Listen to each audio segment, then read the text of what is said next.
మిత్రులారా, ముఖ్యంగా ఇవాళ అంబేద్కర్ 125వ జయంతిని పురస్కరించుకొని ఈ రకంగా కొన్ని అంశాలు పెట్టి ఆ అంశాల మీద ఒక రకమైన చర్చ జరుపుతూ అవగాహన పెంచుకుంటూ ఆ ఆలోచన విధానాలను ఎలా ముందుకు తీసుకుపోవాలని మీరు ఈ ప్రయత్నం చేసినందుకు చాలా సంతోషంగా ఉంది. ఎందుకంటే ఇప్పుడు అంబేద్కర్ జయంతి అంటే ఏదో పూలమాలలు వేయడం, ట్యాంక్ బండ్కు వెళ్ళడం, ఆ తర్వాత మర్చిపోవడం. అంటే అంబేద్కర్ను కూడా దాదాపు ఒక దేవుణ్ణి లెక్క చేసి ఆయనకి ఏదో దండలేసి తెల్లారి మర్చిపోతే ఆ రకమైన అలవాట్లు ఇప్పుడు బాగా పెరిగినాయి. అటువంటి సందర్భంగా అటువంటి ఆలోచనలకు వ్యతిరేకంగా ఇట్లా ఆలోచనలను అర్థం చేసుకొని ముందుకు పోవాలనేది మంచి ఆలోచన అని చెప్తూ, ఇంకొకటి ఏమంటే ఇక మన వాళ్ళు పిలిచారు కాబట్టి మేము వచ్చాము.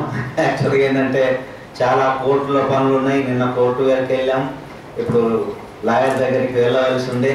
కానీ ఎందుకైనా మనం కలిసి పోరాటం చేస్తున్నాం కాబట్టి, కలిసి పోరాటం చేయవలసిన అవసరం ఇంకా ముందు ఎక్కువగా ఉంది. కాబట్టి ప్రత్యేకంగా భారతీయ జనతా పార్టీ వచ్చిన తర్వాత మొట్టమొదటి అటాక్ యూనివర్సిటీల మీద జరుగుతుంది. మొట్టమొదటి అటాక్ అనేది విద్యారంగం మీద జరుగుతుంది. ఎందుకంటే బీజేపీ కానీ ఆర్ఎస్ఎస్ కానీ ముందు నుంచి ఈ దేశంలో ఉండే పసి మెదళ్లను ఎలా మార్చి ఒక హిందూ రాష్ట్రంగా ఏర్పరచాలనేది వాళ్ళ ప్రధానమైన ఉద్దేశం. అయితే ఆల్రెడీ హిందూ మైండ్ ఉంది ఇప్పుడు సమాజంలో, ఎక్కడికి పోయినా కూడా అందుకోసమే ఒక జోకు కాదు, నేను ఇంతకుముందు అప్పుడప్పుడు చెప్పి ఉంటాను. మామూలుగా నోబెల్ ప్రైజ్ వచ్చిన వాళ్లకు కూడా అంత విలువ లేదు. ఎవరైతే కాషాయ వస్త్రాలు కట్టుకొని నేను సన్యాసినని, నేను సాధువునని ముందుకొస్తే, మనం పిహెచ్డీలు చేసినా నోబెల్ ప్రైజులు వచ్చినా కూడా ఎవరు పెద్ద కేర్ చేయని పరిస్థితి ఉంది. అందుకోసమే మన సమాజంలో కూడా ఆ రకమైన, అంటే తెలియకుండానే ఎక్కడో ఒక దగ్గర పాలకుల నుంచి మామూలు కుటుంబాల వరకు సాధువులను, దానికి కేసీఆర్ ఒకడే ఎగ్జాంపుల్. కేసీఆర్కి ఇప్పుడు ఎవరైనా కూడా కాషాయ వస్త్రాలు ధరించుకొని వస్తే చాలు కాళ్ళ మీద పడడం అనేది ముందు చేసే పని. అది చిన్న జిఆర్ స్వామి కావచ్చు, లేకపోతే ఇంకే సన్యాసి కావచ్చు. వాళ్ళ మీదనే కాదు, కేసీఆర్కి ఇప్పుడు ఎన్ని యాగాలు చేశారో మీకు తెలుసు.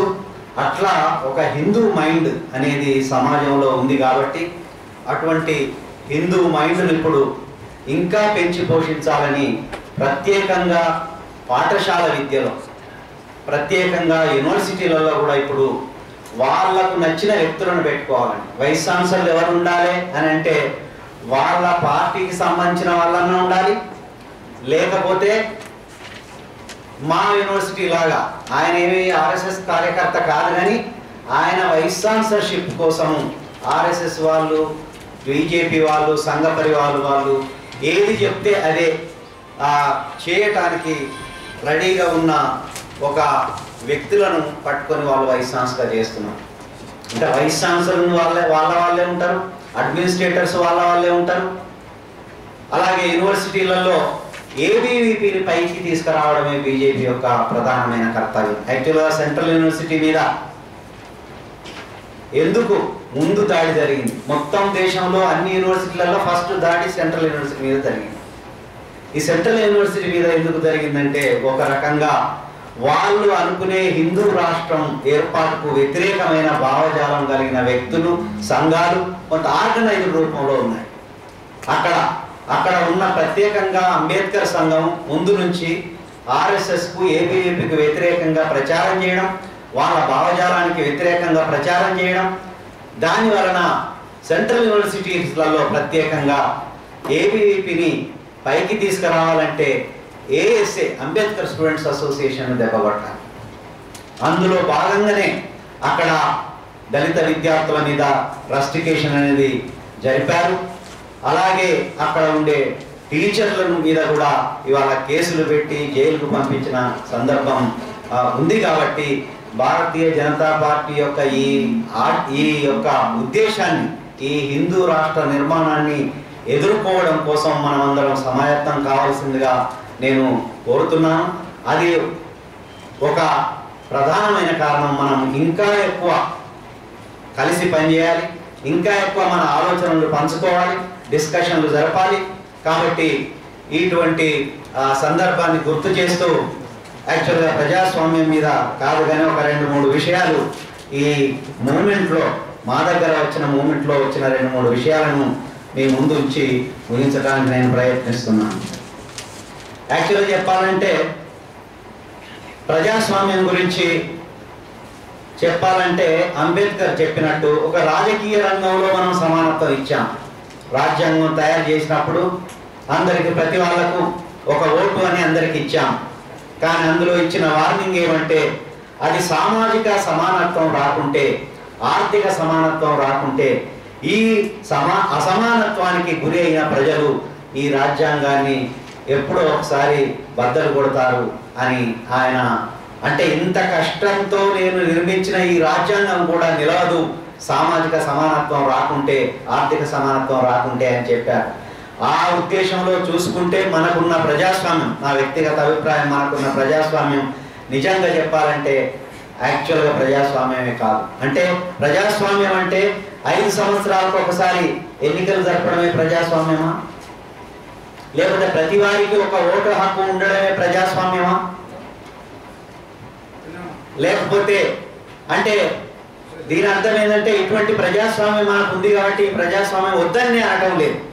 అంటే ఒక రాచరిక వ్యవస్థలతో పోల్చుకున్నప్పుడు, లేకపోతే ఒక అథారిటేరియన్ రూల్స్కు పోల్చుకున్నప్పుడు తప్పకుండా మన దగ్గర ఆ మాత్రం ఓటు హక్కు ఉన్నా కూడా, ఆ మాత్రం మీటింగులు పెట్టే హక్కు ఉన్నా కూడా, ఆ మాత్రము 5 సంవత్సరాలకు ఒకసారి ఎన్నికలు వచ్చే హక్కు ఉన్నా కూడా ఈ హక్కులు కాపాడుకోవాలి. కానీ నిజమైన అర్థంలో దళితులకు సంబంధించి, లేకపోతే కింది కులాలకు సంబంధించి, కింది వర్గాలకు సంబంధించి ఇది నిజమైన ప్రజాస్వామ్యం కాదు. ఎందుకంటే ఒక ఆయన చెప్పినట్టు ఒక ఎమ్మెల్యేకు కాంటెస్ట్ చేయాలంటే ఎన్ని డబ్బులు ఖర్చు పెట్టవలసి వస్తుంది? ఒక ఎంపీని ఎన్నుకోవాలంటే ఎన్ని డబ్బులు ఖర్చు పెట్టుకోవాల్సి వస్తుంది? ఒక లెక్క ప్రకారం ఇక్కడనైతే 20 కోట్ల దాకా అంటున్నారు, 30 కోట్ల దాకా అంటున్నారు. ఇవాళ ఎవరన్నా 20 కోట్లు పెట్టే కుటుంబాలు ఎన్ని ఉన్నాయి ఈ దేశం? అంటే 99% కుటుంబాలు ఒక ఎంపీ ఎన్నికయ్యే పరిస్థితిలో లేవు. అంటే ఎంపీకి అంత ఖర్చు పెడుతున్నారు. సో అటువంటి పరిస్థితులలో ఈ ప్రజాస్వామ్యం అనేది, ఉన్న ప్రజాస్వామ్యాన్ని ఏవైతే ఉన్నాయో అది కాపాడుకుంటూనే నిజమైన ప్రజాస్వామ్యం కోసం పోరాడాలంటే అది నా దృష్టిలో ఒక రకంగా కుల నిర్మూలన పోరాటం చేయాలి, ఇంకొక వైపు వర్గ నిర్మూలన పోరాటం చేయాలి. అదే రోహిత్ లాంటి వ్యక్తులు అటువంటి పోరాటం కోసం వాళ్ళు ప్రయత్నం చేశారు. ముందు రోహిత్ ఆ ఆత్మహత్య చేసుకునే ముందు ఆయన పయనించిన ఆయన మార్గం కనుక మనం చూస్తుంటే, ఒకటేమో ఆయన సైన్స్ చదువుకున్న విద్యార్థి. యాక్చువల్గా చెప్పాలంటే మామూలుగా దళితుల కుటుంబం నుంచి వచ్చిన వ్యక్తులు అలాగా ఉండరు. ఇప్పుడు నా లాంటి వాళ్ళు ఏదో గ్రామం నుంచి వచ్చిన వాళ్ళకి ఇంగ్లీష్ రాక, టీచర్ను సరిగా ప్రశ్నలు అడగలేక, మిగతా విద్యార్థులతో మాట్లాడలేక, సిగ్గుపడి, ఇటువంటి వ్యక్తులు చాలా మంది ఉంటాం మనం. కానీ రోహిత్ ఒక డిఫరెంట్ బ్యాక్గ్రౌండ్ నుంచి వచ్చి యాక్చువల్గా ఇంగ్లీష్ ప్రాబ్లం లేదు, ఓ ఇంటెలిజెంట్ స్టూడెంట్, తర్వాత యాక్చువల్గా ఆయన ఒక పెద్ద సైంటిస్ట్ అయ్యి ఉండేవాడు. రాజకీయ రంగంలో ఉంటే అత్యంత ప్రభావం కలిగిన ఒక నాయకుడిగా తయారై ఉండేవాడు. అటువంటి వ్యక్తి ఏమంటే ఒక క్యారియరిజాన్ని ఎంచుకోలేదు. క్యారియరిజం అంటే not in a bad sense. చాలా మంది విద్యార్థులకు, మనందరికీ ఉద్యోగాలు కావాలి, ఉద్యోగాలు కావడమే క్యారియరిజం కాదు. మనకందరికీ పరీక్షలు రాయాలి, పాస్ కావాలి, ఉద్యోగాలు రావాలి. కానీ ఉద్యోగం రావడమే ఒక ప్రధానమైన అంశంగా ఆయన ఎప్పుడు ఎన్నుకోలేదు. లేకపోతే క్యారియర్లను చూసుకొని ఓన్లీ పుస్తకాలు చదువుకొని ఏ మీటింగ్లో పోకుండా ఓన్లీ లైబ్రరీలో ఉండి సమస్యల గురించి పట్టించుకోకుండా అట్లా ఉన్న వ్యక్తి కాదు. ఆయన సైన్స్ను ఎంత గాఢంగా ప్రేమించాడో, అలాగే ప్రకృతిని ఎంత గాఢంగా ప్రేమించాడో మనిషిని కూడా అంత గాఢంగా ప్రేమించాడు. అంటే ఒక మనిషి ఇంకొక మనిషిని మనిషిగా చూసే సమాజం ఇక్కడ లేదు.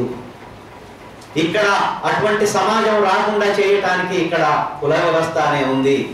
కుల వ్యవస్థ అనేది రాజకీయ రంగంలో, సామాజిక రంగంలో, అన్ని రంగాలలో ఒక బలమైన శక్తిగా ఉంది.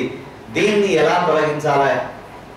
ఒక సమాజాన్ని, ఒక మనిషి ఇంకొక మనిషిని మనిషిగా చూసే సమాజాన్ని నిర్మించడంలో మనం ఏం చేయాలని ఒక తపనతో ఆయన ప్రయత్నం చేస్తూ వచ్చాడు.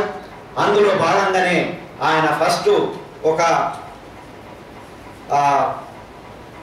వర్గానికి సంబంధించిన సంఘాలలో చేరారు. అంటే ఇప్పుడు వర్గము కులం అని ఎందుకు అంటున్నామంటే, నిజంగా వర్గం అంటే ఏంటి, నిజంగా కులం అంటే ఏంటి అనేది చర్చ మనం చేయదలుచుకున్నా, మన ప్రాక్టీస్లో ఏం జరిగిందంటే, వర్గం అనే వాళ్ళు ఏం పోరాటాలు చేస్తారంటే కూలి పోరాటాలు చేస్తారు.